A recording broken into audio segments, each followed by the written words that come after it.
Hey there. Welcome back to another Elevation Association Experience podcast.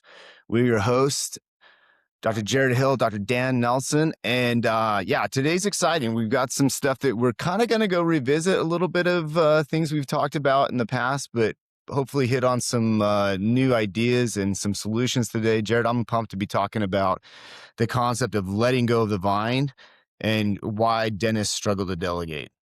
Yeah, I love this. This is, one of the hardest transitions you do from a dental clinician to a dental owner is figuring out how to run the business, who to trust, to do what, how to delegate, delegate to elevate. We talk about this a lot in our leadership plan and developing your leadership plan as a business owner. And one of the most powerful ideas of these leadership plan comes from the book Traction by Gino Wickman. We love this book. We spent years incorporating the concepts of EOS into private practice, modifying it because the dental practice is a little different than a typical business structure. So we had to do some things different. But one of the very first concepts that is so important is called letting go of the vine. So, in today's episode, it's going to be fun because we're going to talk about how, if you think about, Tarzan swinging through the jungle, in order for him to go forward, in order to move on to the next phase, he had to let go of one vine as he's grabbing onto the next one and next one, next one. So you have to let go of the vine. Otherwise, you're just going to swing back and forth and back and forth. You're going to get progress and it's going to come back, and progress is going to come back. So, you know, that creates suspension, right? And that's when you get this you lose your traction. You don't start moving anywhere. So it's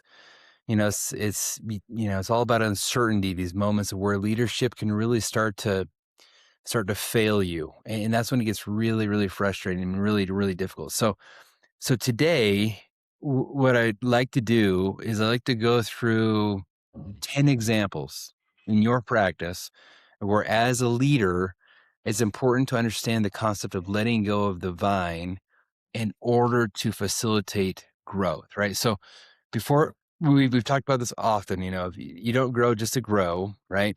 But if a practice is beginning to grow, the owner, the dentist or the owner, has to learn to let go of certain vines and let the team grab onto the vine and swing along with you. So we're going to talk about that. Let's dive into some 10 examples and see if any of these resonate with you. A lot of times I think there's a certain psychology behind it, behind not letting go of the vine, and that's difficult to grasp onto. And maybe we can address some of those things as well, Dan. Yeah, I think it's when I love the analogy you just kind of laid out, because you have to have a certain amount of trust in the vine that in the vine you're holding on to. You kind of know that that one's there. And so you don't have to have a ton of trust in that one. And there's some security with that. Right. And so there is a certain amount of faith and trust that you have to exert to go and just grab onto the other vine. Is it going to hold me?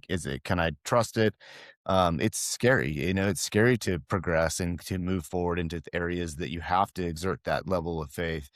And I think that there's a lot of misunderstanding of the drivers behind, why do we get stuck on a specific vine? Why is it hard for us to move forward sometimes? And, certainly fear is one of those things. I mean, fear is a big driver, a big motivator. And it can impede us and stop us from moving forward. But also, like, we've been groomed to be a certain way from the time you hit dental school moving forward. And that level of, 4 years of grooming to, things have to be a certain way and it has to be specific and you got to do it this and that and all these other things. All of a sudden it becomes um, more difficult to just trust the other people that you're working with. So it's not just trusting this, that whatever that next bind is, whether it's a system, as a protocol, as a people or whatever. This can be really tricky, and there's a lot of things that underline, well, why would that? What would stop me from, actually progressing? What's the psychology behind this? I'm glad you brought that up. Me, I love talking about psychology, and I think so often it's all about, people think, oh, it's just a control issue. It's not always a control issue. As a matter of fact, um, a lot of times this comes from people that are highly conscientious. They're high performing people. These are people that deeply care about what's going on. And especially if you think about it, like I think about this all the time, is in our office, my reputation affects my family, it affects you, it affects your family, it affects our employees. So there's a lot that goes into this. So yeah, there's some uncertainty and anxiety that comes with just trying to let go of the vine and trusting, whatever it is that you've got to put your trust in. But yeah, there's a lot that underlines all this. And I'm excited to go through these examples because I think that sometimes um we think we're doing better than we're doing at letting go of the vine, and it's good to kind of stop and reflect and go, okay, am I doing a good job of delegation? Do I have good systems? Have I created good protocols, that release me from this so I'm not having to have my hands in everything, but instead that I can trust my team. I can trust the practice is going to be fine and thrive without my hands and everything I'm doing. And by the way, that's a recipe for burnout, right? We talked about that on a podcast earlier of how, when you're trying to do everything, it'll burn you out. It'll burn you out so fast. So yeah, let's dive into these, Jared. Yeah, we've this goes right along with the concept of the book we've been reading as well as the last 6 months or so, just reviewing it with our leadership team actually of who, not how, right? It's not instead of asking the question maybe, how can I be better at this in my practice? Maybe the question is, who should be doing this in the practice? Right. We have gone through huge transition ourselves in what we delegate and have other people do. We've also worked with lots of offices who have a really difficult time with this. Because as you said before in dental school, everything was dependent upon us. We did the treatment planning, we did all the work, we did everything, we did everything. And if it failed, that was on us. Whereas here there's really what I think maybe the question is, what do you need to be doing as the dentist and owner in order to be able to really make the practice thrive and make all of your team members thrive as well. So it's not just about you. So yeah, let's dive into this here. The first vine I think that we can talk about, the first example of in your practice where maybe you need to delegate in order to elevate is treatment plan presentation. So many dentists believe that patients will only accept treatment if it comes directly from me, Has to come from the authority, right? or listen, I know exactly what the treatment is. So I can tell them, because I can use big terms or terminology, then they will just accept that this is what it is. Right. So they insist on treating the plan, or presenting the treatment plan personally. Right. Why is this a problem, Dan? First and foremost, the thing that jumps to my head right away is that it's uh, you're the practice owner, or it affects you directly, and unfortunately, that puts you into a salesman's position for your own product. And I just recently heard or read, I can't remember, that everybody's a salesman for something, right? But people don't like being sold, and they definitely can correlate. Oh, well, you're just trying to pick. What did my brother tell me?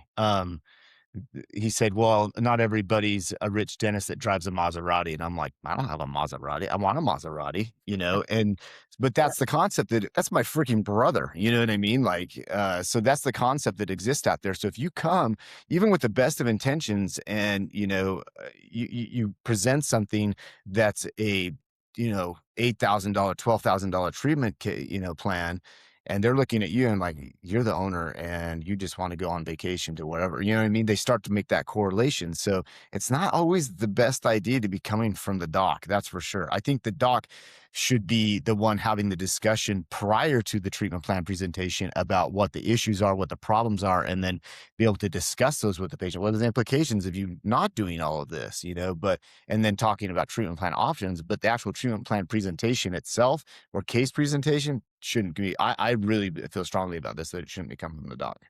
Yeah, and if you think about this, maybe one of the other issues, or the second issue that comes from this, is that the team, if you're always doing this, the team never develops the confidence in these treatment conversations. Yeah. They're always looking to you. which is okay if there's 3 of you. If you've got an assistant, you have a front desk, and maybe you're doing everything. But as soon as you start to grow or your practice starts to scale and you're double booked, you've got 2 columns plus you're doing hygiene exams, you don't have time to step away to be doing these treatment plan conversations. You then become the bottleneck for your practice. In your wanting or desire to, again, control this. Maybe it's not all about control, but you don't want to let go of this vine. You're inhibiting your growth just in this one.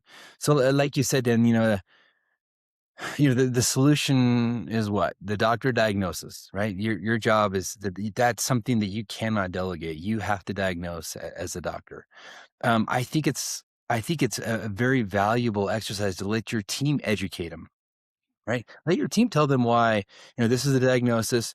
Yes, you can explain it, but as soon as you walk out of your room, your team needs to be empowered to educate. Yeah, this is why he recommended this, and this is why we need to get this done as soon as we can, and then have a system for, what? Here's what we do.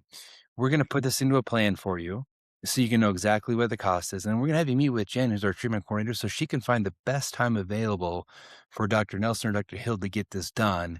And then you have somebody else discuss the finances. You have somebody else discuss the plan. And maybe you've missed something as well. Maybe they have something of more importance. Maybe it has to Yeah. coordinate with their perio or whatever. You don't need to be spending the time coordinating that treatment. Let someone else coordinate that treatment and do it in the right order at the right time, charging the right price. You've diagnosed it, you've explained it. Now empower your team to take it the next step, right? Yeah, and I think that this is I'm right off the bat with this example is a nice time to talk about this idea of who, not how. Mm. You have if one of the things that you're struggling with delegating this to somebody else in your team, probably your treatment coordinator, or your office manager, but whoever it is, if you don't have that who, it's time to stop and go, wait a minute, am I the problem or is it my structure that's the problem, my team structure that's the problem? Because if you don't have that trust to hand it off, you have to look and say, okay, am I struggling with something internally? Do I actually have the right person in place, but I'm not empowering them? Am I not giving them the ability to do this? If that's the case, that's a you problem. And you have to stop. We were talking about this before this podcast, is that a lot of times we don't always recognize the things that we struggle with. There's time for introspection, right? And so, one of the things I liked about reading Who Not How was there was a lot of moments for introspection for myself of like, do I really know how to do this? There were some things that I've tried in the past in multiple areas of different businesses that I'm like, what was I doing? I'm not qualified for that. But here I am trying to do it anyway, and I'm not even necessarily talking about treatment. I'm talking about the business stuff, and so finding, and then if you find that, no, I'm actually pretty okay with delegating stuff, but I just don't have confidence in my team member. Well, you probably have the wrong who, right? And so you need to find the right who that Yes. you can with trust hand that over and let them do that job. And if you do it right, they should do it a lot better than you do. So, and that's the whole point is you want to hire someone. Steve Jobs has a quote about that is that we hire people, smart people to do jobs better than us. That's the whole point of it. So yeah, I right off the bat, I like that we're talking about, these concepts and this is such a strong example. Yeah, it's it's a difficult thing to do. But that's one example. I mean, that's divine number one. Let's go on divine number two. Let's give another example. How about hygiene diagnosis? Your perio diagnosis, all those things. A lot of dentists believe that they have to be the only voice identifying the treatment teams. Now, yes, legally, you have to be the one that the diagnosis is. There's no question. I mean, you don't want other people diagnosing and then just getting the schedule. You have to diagnose this. However, what kind of conversations can your hygienist be having with the patient before you come in the room? Right. So, This was a big one that I loved, Jared, because I came out of the Air Force straight to here. And in the Air Force, there's I mean, I can't begin to tell you how many times I was told, whatever you think, doc. Like they would just say that all the time. And I would mm, tell them, like, you got this stuff going there, whatever you think, doc. And then they'd come in for their appointment. I was like, okay, what are we doing today? And they're like, I don't know, whatever you think, doc. I'm like, you don't even know. doing today? You just showed up. Okay. Because it was such a high level of trust. When you take money out of the equation, it's just a different environment there. And so, um, also the way that the hygiene system is set up is completely different than in private practice. And so when I got here, one of the things that you would say to the hygiene team that I always loved was, hey, set us up for success, set the docs up for success. And that means multiple things, from having the chart up to having the imaging up to having, but part of that was a preliminary discussion of needs that they saw. And they would, we still hear it, I think I heard it this last week where the hygienist said, look, I'm not the doctor, but this is what I'm seeing. And so they would say that as I walked in. And then they would say, Dr. Nelson, Jim's got, he's got a broken filling on 3. I'm concerned about the defect on 24, these other things. And so they had already had that conversation. So, hygiene is the practice's early detection system. And man, if hygienists can't begin those conversations, there's so many lost opportunities for patient education. So that's a huge deal. Yeah, and, in order to do that, you have to educate your hygienists on how to have these conversations. Like you said, you have to empower them, right? Yeah. You can't have every single one of these conversations. You can't come in cold and be like, "Oh, you've got this going on. Well, why didn't she's been in my mouth for 45 minutes. She didn't say a word about it." There's a level of mistrust at that point in time, like you were saying. Mhm. Whereas if you tell your hygienist, say, "Hey, look, if you see anything, note it, talk to the patient about it, and then when I come in, tell me about it." So when I come in, I always ask the patient, "Hey, do you have any questions or concerns?" And sometimes the answer is no, but a lot of times the answer is this. Well, I mean, just what Shayla was talking about. I guess there's something going on with this cracked tooth. And Shayla be like, yeah, I just noticed, she has this older filling. I don't know if it's a problem, but there's a couple cracks coming off it. I just wanted you to take a look at it, see if you're concerned about it. Right. But now the patient's already concerned about it, as opposed to cold turkey of nothing was hurting. Why are you telling me now that I need this crown? Right. Yeah. And so empowering your hygienist to identify the concerns, right? Educate the patients and then prepare them. And like you said, have the chart up. When the patient comes in, sits down, say, "Hey, it looks like we've got a couple things outstanding still on your treatment plan. We haven't gotten taken care of that crown yet. Everything doing okay?" And then you're having this conversation before we come in. That way, we don't spend 10 minutes in the chair having this conversation. They oftentimes will then ask us to do the treatment, or they'll say, "Yeah, I know I need to get this done. I'll get it scheduled on the way out." It makes your job in your life so much easier to not have to be the convincing person, a salesman, right? This is a big one where I think dentists lose a lot of steam, a lot of power. Um, Ryan just gave us an example. We were talking about this ahead of time. Ryan gave a really great example of a doctor who would go in, and he would be the one that would diagnose perio. Hygienist wouldn't say anything about it. He would come in, diagnose it, talk to the patient, and in the chair they're yes, yes, yes. And as soon as he would leave, they would not schedule for it. They would cancel. And he's like, "What am I doing wrong?" And it's you need to empower your hygienist to have that conversation. You need to be the one confirming that and making the official diagnosis. But if it's coming directly from you without the team member, oh man, the chances of success just drop so much. Just out of curiosity, why isn't Ryan on the show today? I know, Ryan. Hmm. I Hmm. Someone's scared. So if you see Ryan giving crap about not being on the show, we think it's lame. Yeah, he's got a lot of good examples, but the So that is a great example, Jared, and I guarantee it that if you're tracking your case acceptance, which you should be, right? So you should be tracking case acceptance. We just talked about these 2 things, and they happen to be in the same vein. I guarantee that if you let go of the vine on these 2 things, your case acceptance will go up. yeah, Guaranteed. yeah, so true. And if it's not, you can check it on Dental Intel. You can review your case acceptance with each hygienist, right? And if you have a low case acceptance with a certain hygienist, you can dig into why. And it's oftentimes you have not empowered the hygienist enough to have these conversations before you're having or you haven't placed enough importance on it. So, yeah, Totally. this is. These two are huge. How about buying three? Let's go on to the next one. The next one is which goes along those lines. How about controlling the schedule? Right. Some dentists think that they're moving the schedule themselves, maybe moving patients left or right in and out of their schedule, up and down in order to accommodate. Hey, I can squeeze in this root canal in this 15-minute slot that I have. Right. This is an issue. You know who'd have some good insight on this would be Ryan. Ryan would have really good insight on this. You guy is not on the show today, and that he could be. He's just right over there, but he chickened out. Yeah, no, schedule control. This is, oh man, I think that this schedule becomes doctor dependent, right? Instead of a system, the practice just runs on moment to moment decision.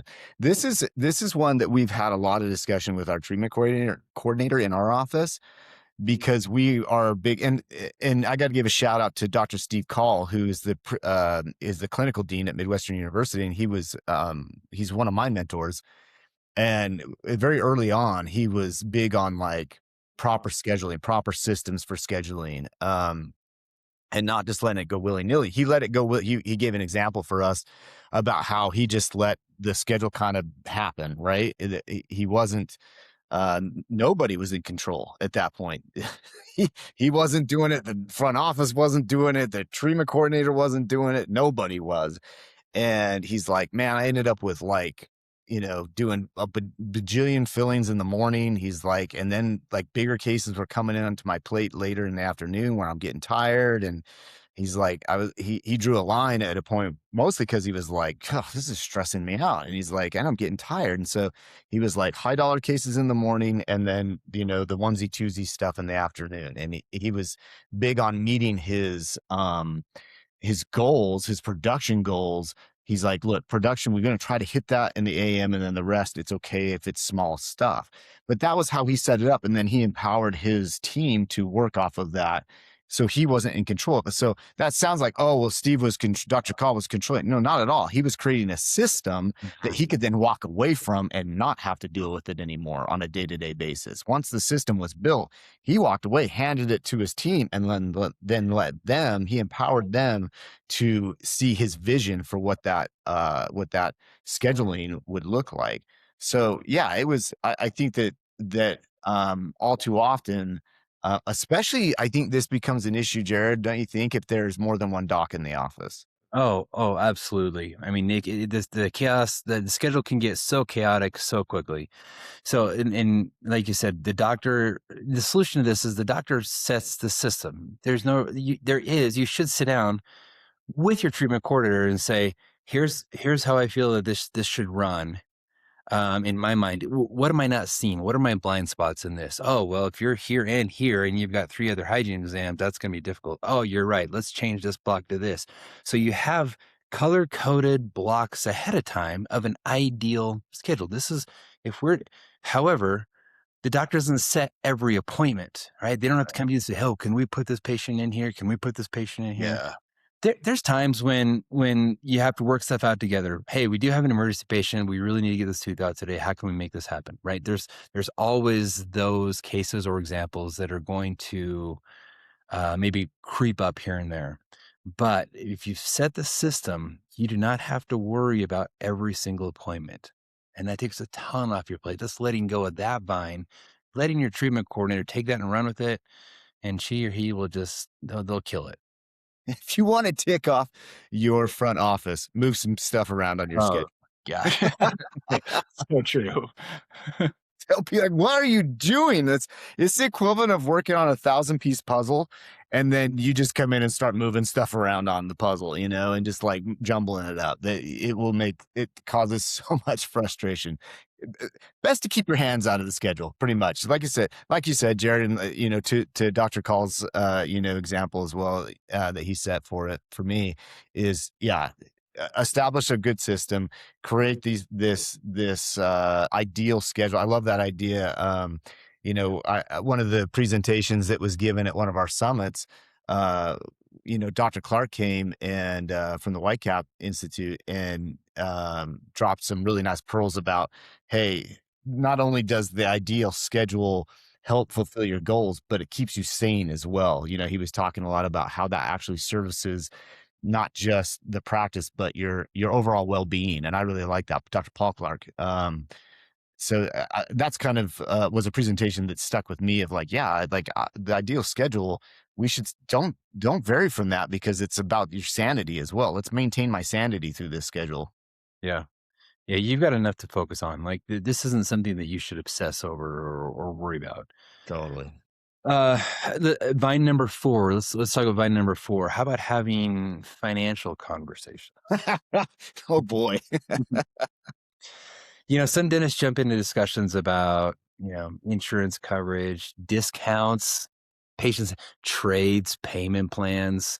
Oh man. And we do this because we feel responsible for helping the patient. We've developed a relationship with them and we feel bad for them and we feel empathetic for them. Why is this a problem, Dan? Oh well, I mean, more than anything, you're undermining the authority of the financial coordinator of your office. Who is the one that's going to collect the money in the first place, right? Yeah, it's gotta go, and usually that should probably be, yeah, it's a bad idea, I think it stems from the patients trying to negotiate with the doc, you Yeah. know? It's all of a sudden we're Arab traders, and it's like, "Wait, what just happened?" Like, I don't why are we haggling? Like, this isn't something that, it's not 2 for 1 Tuesday. But it happens a lot, where, for me, me personally, one of my favorite phrases is, "I'm not the person." When they start asking me, "What's that cost?" I'm like, "Whoa, I'm the last person you should be asking in the office about that. Like, I don't know the cost of anything." And while that's mostly true, it certainly is protective to the systems that we have established in the office, right? And it doesn't put me in a position where now I have to sit and try to bargain with the patient. I'm like, I don't really want to do this. Like, we have a set phrase and it's like, oh, let's set you up with a consult with Jennifer so you guys can talk about this stuff because she's way more qualified. And that's something that's big too that we say, Jared, that is, we want to set the patient up to have confidence in what Jen can do. So we'll say like, oh, she's way more qualified for this. She can walk you through things way better than I can, which is a true statement. It's again, we have the right who, and that's a big deal. Rather than me trying to figure out how to, oh boy, now I'm going to go and talk about, their different financial, arrangements and all this stuff. And again, we really don't have the time or bandwidth to be dealing with that stuff. Like, gosh, delegate that off. Oh my gosh, delegate that off. Yeah, you need to really separate your clinical authority versus the financial coordination because Yes. those are two separate things, right? Like you recommend the treatment, and this happens to us every day, Dan. How much is that going to cost, right? You don't have to say, oh, this crown costs $1,500. The build-up's going to be 275, right? That is totally that's not the way to do it because the financial coordinator not only tells them how much it is, but they can also explain to the patient how they can make it happen, right? Yeah. They can talk to them about that, and they don't and when they start to question clinical, that's already been established, right? That the clinical authority of the diagnosis has already been established. Treatment coordinator can just focus on the actual financial aspect of the treatment and how the patient can make that happen. So you've already taken that next step. So yeah, and they don't sit there and negotiate and barter with us, and we focus on what's important, and that's Yeah. the What how okay, who has gone to their physician or surgeon, like I had knee surgery a couple of years ago, and I didn't walk in and meet with the doc and be like with the surgeon and go, "All right, doc, let's talk about cost now." Let's talk about like, what if I give you 2 puppies? Does that get can I negotiate here with I give they're great puppies, but listen, how about if, my son come and washes your car for a while? That's it's not I mean, I joke about that, partly because my uncle used to take puppies in trade for surgery, but I'm not making that up. He was an orthopedic surgeon, and, he would, literally trade sometimes puppies for surgery. that's Uh crazy. Yeah. but the reality is why in dentistry we feel like we have to break a system that's already been working in medicine for years. I don't understand, right? If you walk into a hospital, if you walk into a surgical center, at no point do you sit down with the doc and start talking financials. You just don't, it's not part of that process, unless you're trading puppies. Um, but for us, we feel like for some reason in dentistry, and I think it does stem too. I think it stems because we feel like we're responsible for helping the patient. I think most dentists are really empathetic, and I think that there's a point where it's like, gosh, I want to help everybody, but also you're running a business. And so I think that that can't be ignored. And if you have that discussion with your financial coordinator of like, hey, we'd like to take a couple of cases this year, do them for free or do them a discount or whatever, that's fine. But then let them figure out like, hey, is this a good case? And then discuss it together. But don't, it shouldn't be the standard. You should have your financial coordinator empowered to do the things that they need to do and leave you. Like you said, I love that you said that we should be the clinical authority and then let them be the financial authority. I thought that was awesome. Yeah. Vine number 5. Let's talk about this. And we know some dentists struggle with this. How about ordering supplies? Oh Mm. gosh. Some dentists At insist. 32, baby. Timu. Exactly. How much time do some people spend scrolling the internet? Then this phrase from Dan is the best. They're tripping over dollars to save dimes, right? This Yeah. is maybe the biggest example of how just let go of this vine, right? Empower somebody, teach somebody how to order supplies, let them work with somebody. You should monitor it and you should review it. But you don't need to be there every week meeting with the Patterson rep or the Burkhardt Shine rep, going over it yourself, right? Have somebody else do that. I can't think of a bigger waste of a doc's time than going and ordering stuff. Some of them, I mean, I joke about Net 32, but we've talked to docs that are like, yeah, I do most of the ordering and I go on Net 32. I'm like, oh, okay.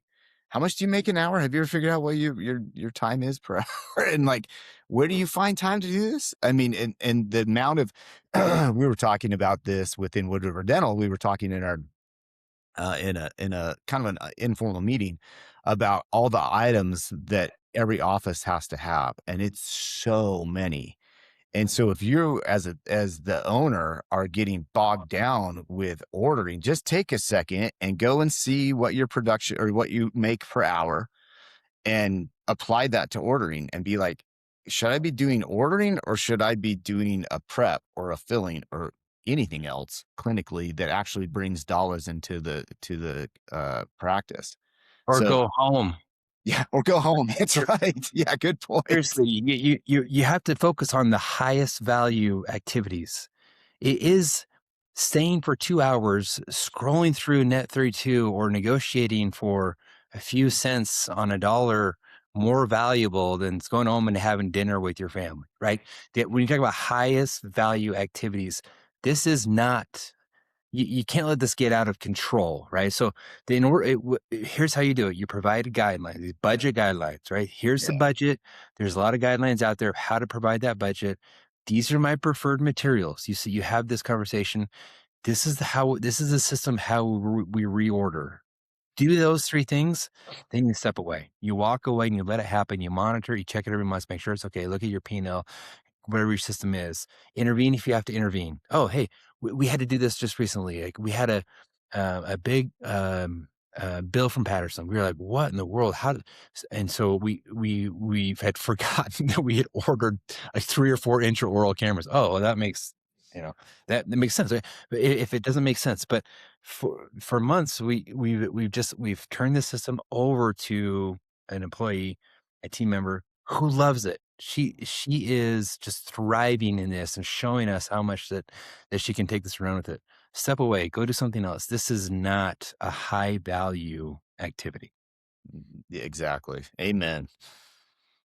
Okay, vine number 6, right? And this is a difficult one, I think, for a lot of dentists is staff conflict resolution. Thi Mhm. oh, man, this is the allegory of the leaning chair, man. This is the one of my favorite things to talk about, because eh, I think that there's multiple ways of letting go of the vine on this. We were talking, before we did this podcast, and we were discussing like ways that we kind of either become overly involved or maybe we choose the other path and become ambivalent about things and we become under involved, and so there's a lot of ways to do this, but one thing that I think certainly happens is that when team conflict arises, that the team members go immediately to the doc, right? Fix it. We become fix it Felix for everything, right? It's like fix it, fix it, fix it. So I know you've given this story before, but I like to share it from my point of view. Huh. And just for those who don't know the allegory of the leaning chair, so I came to Wood River Dental 10 years ago, and when I came here, Jared had the desks facing each other. So we had two desks and they were facing each other, which I really like because you could have conversations. You just lean around the computer and talk. Um, his was positioned so he could see the door that comes into our office space. I didn't ever think anything of it. One day I needed to get an image or something. I can't remember what it was, something off of his computer. I don't usually go on anybody else's computer, but I had to get something off specifically off of his computer. He was down working on a patient and I went and sat down on his chair and that freaking chair went whoop, boom and like leaned to the side, like not a little, but a lot. And I was like, how does he sit in this thing? I didn't think a whole lot of it other than like, how does he I was like, man, why does he keep this freaking chair? This is terrible. So anyway, a few days went by and our office manager at the time walked up the stairs and I'm sitting there and I watched Jared lean in this chair off to the side until he was completely hidden by the TV or the computer monitor. And he was literally leaning away from the office manager, from the employee, a, trying to hide, and B, like there was a physical recoil of like I think it was completely involuntary at that point, Jared, where you would just lean away to the point where he's done it so much that the chair was literally bent in that way that it was permanently leaning. And so I think that this is something that we see a lot where every little problem the employees want the doc to fix it, right? You start playing referee for everything. Yeah, and I think what's interesting about this, Dan, is you and I are great examples of opposites in this, right? Yeah. So the team member will come to Dan, and Dan will have the empathy to want to solve it, and help jump in and solve the problem at the moment with them. I am the opposite. I hope that if I ignore the problem, that it just goes away. And guess what? Neither of those solutions are good. Yeah. Like they're neither of them are right, because as soon as you start to solve all the problems, then they will continue to come to you to continue to solve all of the problems, even Yeah. like petty ones, even the dumb ones. But if you ignore them, guess what? They don't go away. They get bigger and they get worse until it blows up. So there's the staff conflict resolution is a vine you gotta let go of. The question is, how do you do it? How do you let go of that vine? Now, what kind of things have we done to let go of that vine here at Wood River Dental Care? Yeah, and it's interesting because I had to retrain my brain because I do, one of my core values, personal core values, is to be useful. I like to feel useful, and I think there's a lot of dentists that share this core value, and it's something that I think it drove us to become a dentist. Where we feel like we're helping people out. It definitely fills my cup at the end of the day to know that I've helped people out. But more that I'm just useful, that I can be of good use to somebody somehow, right? And so a lot of times for me, when someone would come and give me a problem, I want to solve that because I feel useful at the end of that. But I'm perpetrating. What am I? That's the wrong word. I'm propagating a problem, and so what we did was we started instituting the issues list. And for those who are familiar with level 10 meetings, these are, oh my gosh, these are amazing. And both Jared and I, coming from different perspectives, were able to meet in this area where now when someone comes to us with an issue, a problem, whatever, we say, did you create an issue? Is it on the issues list? And, a lot of times they don't like that. They're like, no, I want this solved right now. And I want you to fix it. I want you to fix my problem. It's like, ooh, nope. Did you put it on the issues list? And that has solved so many issues where maybe in the moment they're so used to coming to you, maybe it's empathy that they want, or really what they're trying to do is trying to win you over to their side of the argument so that they can go and just it's right fighting. It's just right fighting. Mhm. Um, what we found is a lot of times that those issues that they come and they bug you with all the time never make it past that day because they're usually so petty and insignificant that that just dies off, right? And but if it is a real issue, and that's a question to always ask, right, Jared, is what's the real issue here? Is it makes itself onto the issues list and we discussed it as a team. Now, maybe that's as a hygiene team, maybe it's as a restorative team, maybe it's as an entire team, maybe it's a leadership team. Whatever team it needs to go to, we resolve it on that level. And we do try to resolve it at the lowest level possible, right? So not everything becomes DEFCON 10, some of this stuff needs to be resolved at the lowest level possible. And that's the other thing that we talk about is we reroute them and say, well, did you talk to them? What have you done? Have you had those discussions with them? And so it's not just like, oh, fix my problem. We have to reroute them. So I think, but having that structure does a couple of things in my mind. One, it helps to identify what's the real issue. And that's hugely important because what is brought to you on the surface is not always the real issue.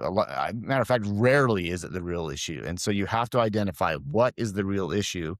This then gives you a platform to discuss the solution for these issues, and then everybody, well, maybe everybody's not in agreement, but a majority is on an agreement for what the path forward is to resolve the issue. And that's really important because now you're empowering others. You're not just there, you know, solving everything and dictating what has to be done. Instead, you've created a much better solution system as you're calling upon more people to help find the solution. And then you're instilling buy-in for the solution. Yeah, we could have a whole podcast on the issues and the issues list. Maybe I even a really should. series of podcasts because it is complicated and it takes time and a lot of refinement, but it is one of the most empowering things that you can incorporate into your practice. Dan says stuff will just go away. The non-important stuff will just go away and you don't have to waste time because a lot of times they come up and bug you when you're doing something. You're filling out a treatment plan, you're busy and with their issue may not take priority over what you're doing at that moment. And so that's important that they understand that as well. Hey, look, I hear you. I understand you have an issue. We're going to talk about this. We will have the time to address this. But right now, that's not the most important pressing issue, and you need to understand that. And so that gives you a lot of power as an owner, and in turn, it empowers them oftentimes to solve it by themselves. Like Dan said, a lot of times they go away. Like they don't even end up in the issues list because they're like, you know what, I'm just gonna go figure this out. We're gonna work this out together and gone. So this gets rid of a lot of gossip in the office. Gets rid of teams, meaning oftentimes your team Like wars over. Survivor. They'll form camps, right? Well, Yeah. so and so and I think we should be no that's not. I mean, the real what is the real issue? Let's dive down and this eliminates that because it's brought to light in front of everybody. So Yeah. yeah, I love this topic, man. This I'm going forever on this. Well, I think it's a good example of letting go of a vine because it's now we're not talking about so much a person or people of that we have to trust. Is that now we have to trust this is almost purely a trust in a system, Mhm. right? Like it is really like, oh, okay, do we trust this issue list system, this level 10 meeting system?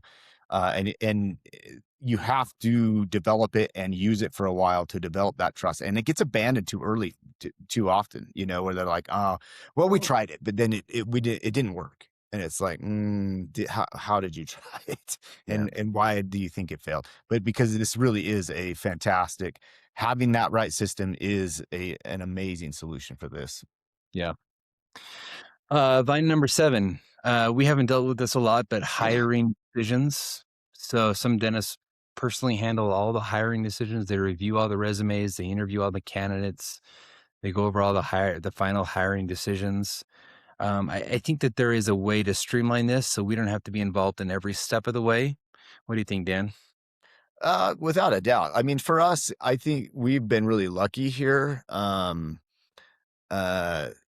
because we've first of all, we've been really, really lucky with the turnover that we've had. I do think that that's maybe not all luck. It's part of the systems and the way it's structure and culture we've created. But I think that it's a problem, because, well, for multiple reasons, right? It's the hiring process slows down and leadership capacity is underused if it's just you, right? And then you have to look at like, okay, how is this person a cultural fit? So,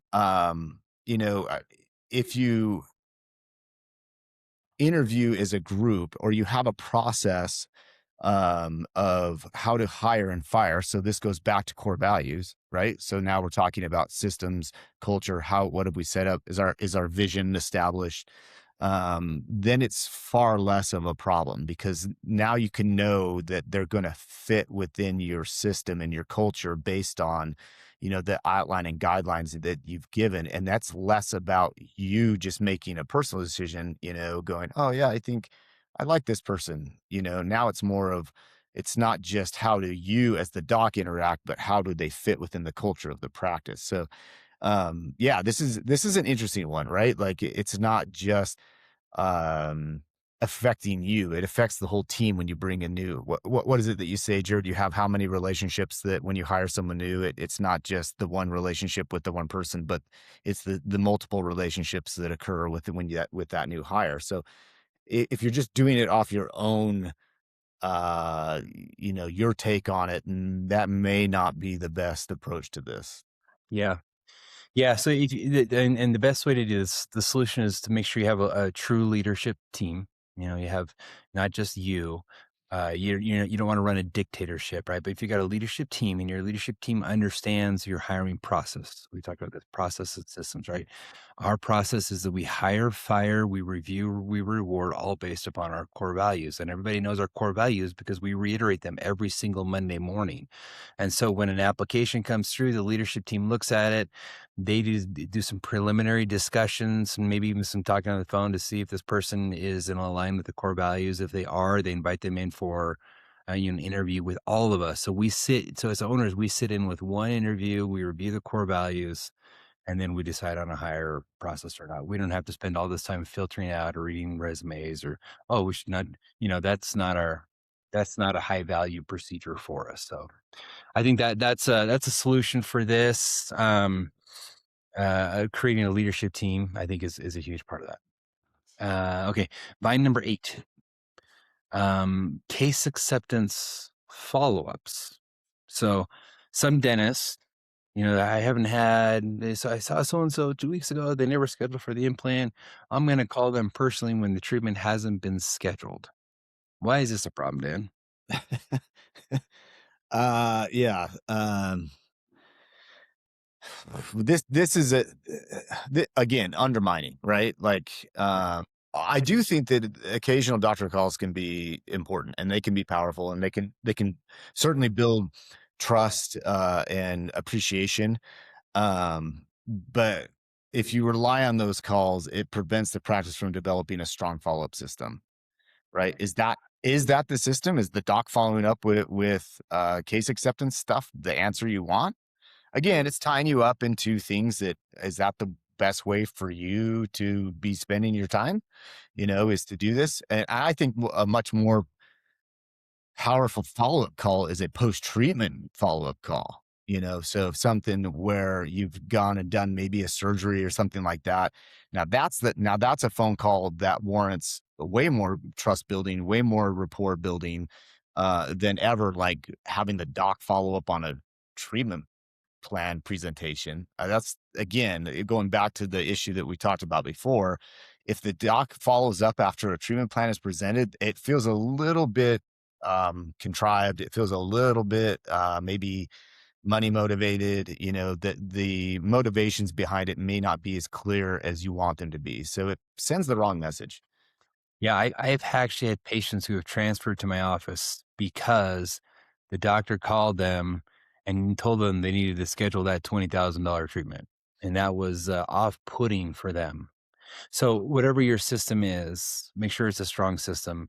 But it doesn't mean you can't know what's going on or follow up. Every Monday morning in our meetings, in our hygiene meeting, we review all of the treatment that we presented. And it doesn't take very long because you do it in treatment coordinating teams. And if there's any question, oh hey, so and so didn't schedule. Do you know have any insight? The hygienist, she's like, well, when I walked them up, they were going to schedule, and oftentimes the hygienist will say, I'll follow up with the front office and see what happened, and I'll come back and report to you. And that is a very powerful way to do it. There's times when they like, I don't know what happened, and sometimes I will then go to the front desk and say, hey, do you have any idea what happened here? Why this person didn't schedule? Oh, I don't know. I will give them a call. The front office will give them a call. They said they were gonna check their calendar and get back to us. I will follow. Whatever your system is, you don't need to be spending time, making these phone calls because it wanted to generally speaking, like, there's always exceptions, right? There's always, "Hey, I'm worried about this tooth," "Is there was there a problem getting you," whatever it may be, but that the doctor then should be the exception, not the system. Yep, exactly. I 100% agree on this. Yeah, I think, the more your hands are out of any of the treatment plan, presentation, follow-up, and all that stuff, once you've diagnosed and you guys have a clear understanding of the path forward as far as, treatment options go, you should only be involved for question answering and, putting the patient's mind at ease regarding the treatment itself. Absolutely. Absolutely, well said. Find number 9, micromanaging your assistants. Right? Some dentists, you're constantly correcting during procedures, suction position, tray setup, instrument handling. Uh, I think it goes beyond that stuff too. Like if you look at it's almost yeah, there's the micromanaging the assistants, but I also think that on the flip side, there's the lack of it's like it's same vein, but a little bit different is the lack of empowerment of the assistants. They mm, don't let the assistants do anything because they don't trust them. I mean, really, and that's what this podcast is about is trusting your team, trusting your systems, trust this is a trust, topic. But that's a big problem. If you don't trust your assistants, to do some of the things that typically they're done, or even maybe empower them more. I know there's a lot of offices that they allow their assistants to do if they have a CERC, for example, they allow them to do the scan. They allow them to do to actually design the restoration. And then the doc will come in and look at it and make any changes they feel is necessary. But they really empower them to go beyond. For us in our office, we don't do any of our iTero scanning, none of it, unless it's something that where we need 3 hands because we got a big old macroglossia and mega saliva patient or whatever. But typically, we're handing all of that off to our assistants to do that stuff. One of our assistants does our ordering, like you were just saying. Like there are things that we have done to empower them to take more off our plates, not involve us more. Yeah, I think so. I think it goes beyond just the micromanagement of it. I think it goes on to not empowering them as well. I think it's kind of a twofold thing here. yeah, it's just train them thoroughly, set the expectations, and then trust them to perform. Correct them when needed, right? If something's wrong, or they see something, maybe afterwards, unless it has to be corrected in the moment, like something's going to be detrimental to the procedure, then afterwards say, hey, I like how we did this. Here's one thing that I think we can do differently.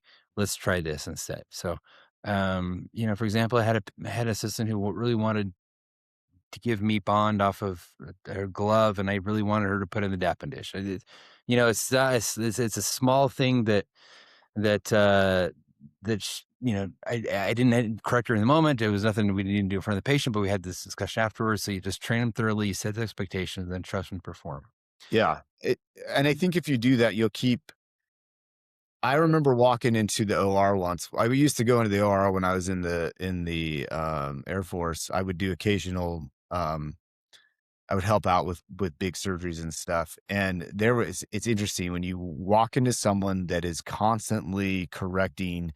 When there's a doc that's constantly correcting the assistants, man, it's very tense. First of all, like really tense environment. And the assistants never gain a lot of confidence either. They do things, they started becoming more and more tentative rather than more confident. When we hired our last assistant, one of the things that I really appreciated right away, even though she had no dental assisting experience whatsoever, is she moved with purpose. And I told her, I said, look, one of the things that you do really well is that you are moving with confidence and purpose. And she's like, I don't even know what I'm doing. I said, yes, but at least you're doing it confidently, you know? And so, that was a big thing. And if you start to, correct the entire time, they're going to become less and less sure in their movements. You're going to have more, they'll be more timid, and it's going to frustrate you more. You're actually going to, by doing that, thinking you're correcting it, you're actually creating a bigger problem to a point where they'll finally just feel so insecure in that position that they'll leave. They will Yeah. leave. Yep. By number 10, and this is the big one. This is the last one we're going to talk about today, but this is a huge one that I think a lot of dentists struggle with for several reasons. So, vine number 10 is not leaving the practice, right? This is the ultimate vine. A lot of dentists say, if I leave the office, everything's going to fall apart. So, what do? They avoid vacations, right? They avoid stepping away. Dan, why is this a problem? Oh man, where to start? I think for one way, it may be that it reveals that the practice is entirely dependent on the doc, which is not good, right? Also, I think that if you are doing it in that way, the structure can't scale. Not that everyone's trying to scale, but you can scale in more ways than just like building the practice bigger. Certainly, spending less hours at the practice is a way to scale. We did that awesome hike. One of our EA summits was literally a summit. We grabbed a bunch of docs and we threw some backpacks on, and we went for a 3-day hike in the Sawtooth Wilderness. That was a really special summit because we got a chance to talk so much one-on-one. I mean, what else do you do when you're hiking, right?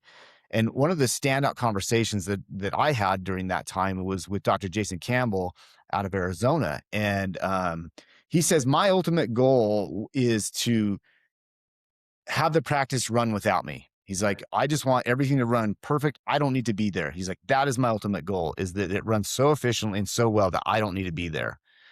And I love that. And I was like, man, that is a worthy goal for any office, because then they're not doc dependent. Yeah. So I think that, I mean, and then never mind the burnout component, right? Like that is a mega recipe for burnout. Yeah, this is the ultimate vine, because I think that there's probably a lack of systems, there's a lack of protocol, maybe there's distrust with employees, maybe there's financial issues within the office, there's a lack of goal setting, there's a lack of vision. I mean, I don't know. There's so many issues that come from this that someone feels like they can't leave. I Yeah. mean, I mean, ugh, yeah, So the solution to this, so in order to be able to let go of this vine, you have to be able to feel confident leaving, right? You have to build a leadership team inside the practice. You have to get away from the dictatorship, right? Not everything runs through you. That's the first thing to do. Build this leadership team. We've been talking about systems all day. Create these systems, a collection system, whatever these systems that have that don't run through you. They don't need you personally, your thumb in there in order to be able to do that. And then once you have that set up, test it, right? To make sure the system works. Step away occasionally. Do some smaller step aways initially.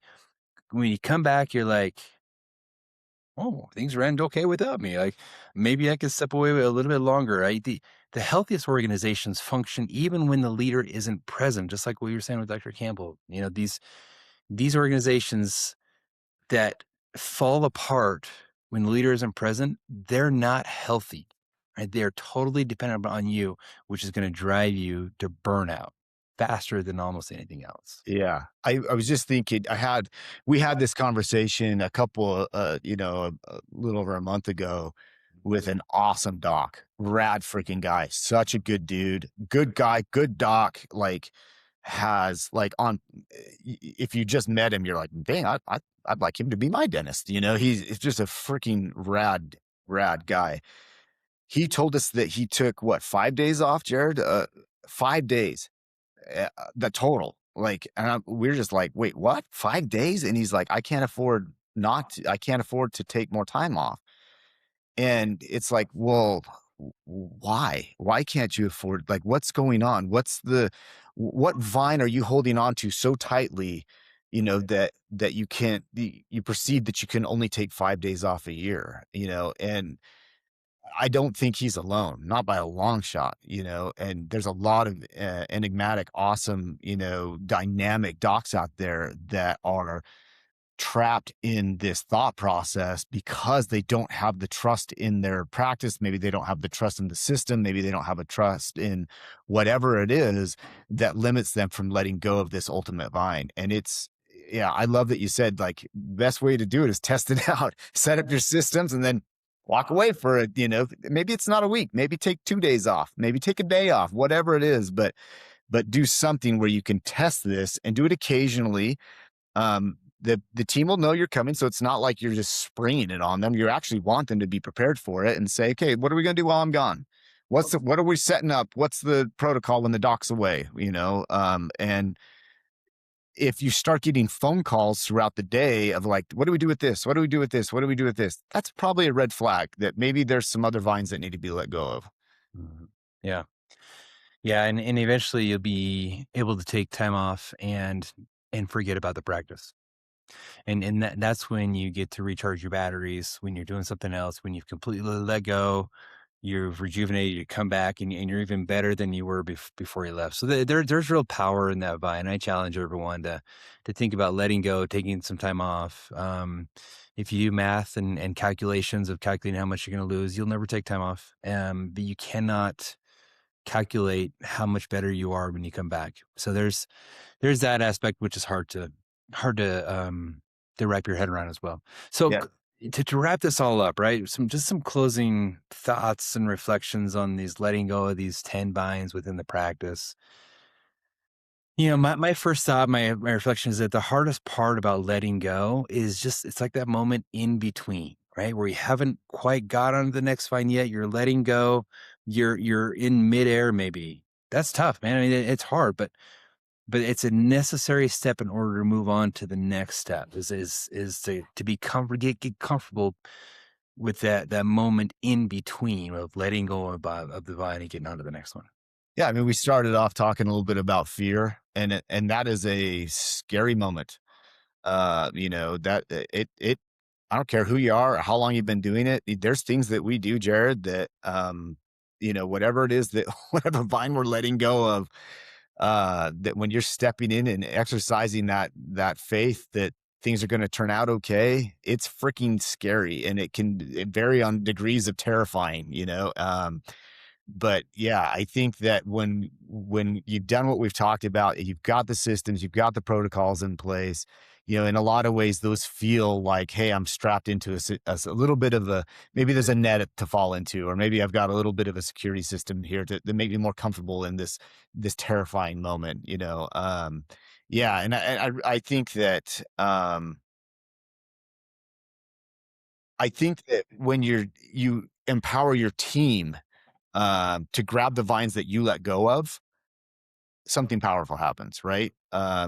Everybody starts moving forward, and that's the whole goal of this is to move towards progression of the practice. Get to a point, whatever your end goal is, whether it's maybe working less, maybe it's scaling, maybe it's stepping into a more administrative role, whatever your goal is, early retirement, whatever, by doing these things, this is going to accelerate that process without a doubt. We've seen it over and over and over again. And this concept is such a cool a concept that I think it's overlooked. And I think it's framed a lot in the wrong way. We were talking at length about that this morning is that so often it's framed as being micromanagement. Well, the problem with micromanagement is most micromanagers don't know they're micromanaging, and so um, and maybe that's the wrong frame to look at it with. And instead, we have to stop and take a look at it and go, okay, what vines do we need to let go of? Because I can identify those things. What vines am I hanging on to that I need to relinquish and move on to the next vine and keep moving forward?